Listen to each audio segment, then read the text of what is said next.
Hello दोस्तों, हाँ તમે જોઈ શકો છો આ કોકટેલ બર્ડનું બચ્ચું છે.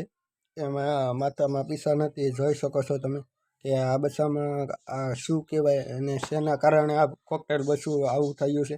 આ વિડીયોમાં અમે તમે આની જાણકારી દઈશું. तो दोस्तों हमारी चैनल को सब्सक्राइबर करना ना भूलिए दोस्तों. आ रहे हम बर्ड लवर चैनल को सब्सक्राइबर कर लीजिए. तो चलते हैं वीडियो की तरफ.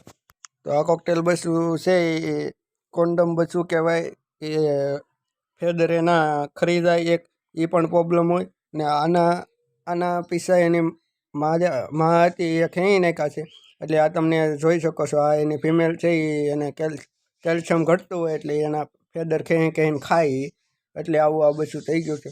પણ આ બચ્ચું આપણું ઠીક થઈ જશે, સારું થઈ જશે. એટલે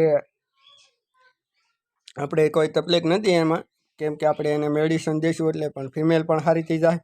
કેલ્શિયમ બ્લોક ઘટતા હોય એટલે જ આવું તકલીફ થાય છે. આમાં મેં 2-3 દિવસ નોટિસ કર્યું કે આ આના માથાના પીસા ક્યાં જાય છે.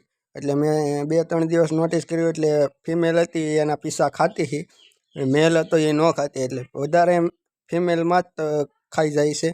ફિમેલ હોય એના બચ્ચા હોય એના ફેદર ખાવાનું ચાલુ કરી દે એટલે તમારે આવા બચ્ચા થવા મળે. ને એક કોન્ડમ બચ્ચા આવે, કોન્ડમ બચ્ચા હોય એટલે એને ફેદર જ ન હોય કે એના પીચા કે આવે જ નહીં. આવે પણ એ બધા હરખા ન આવે ને એક એના પીછા હોય એ હૈયા જાય. એના પીછા એક સમયે ખરવા પણ મળે, એ પણ એ મોન્ટિંગ થાય, એનું પીછા નવા આવતા હોય ને એમ ખરવા મળે એટલે આ પણ થાય તકલીફ. પણ આપણે એમાં મૂંઝાવાનું નથી થતું. આ કોન્ડમ બચ્ચું હોય એની પેર તમે કોઈને વેચો તો પહેલાં કહી દેવું ભાઈ કે આ ફિમેલ છે એ આવી રીતની છે કે મેલ આવી રીતનો છે, ને કોઈને વેચી દો એટલે કોઈ માણાનો શોખ ન ભાંગે.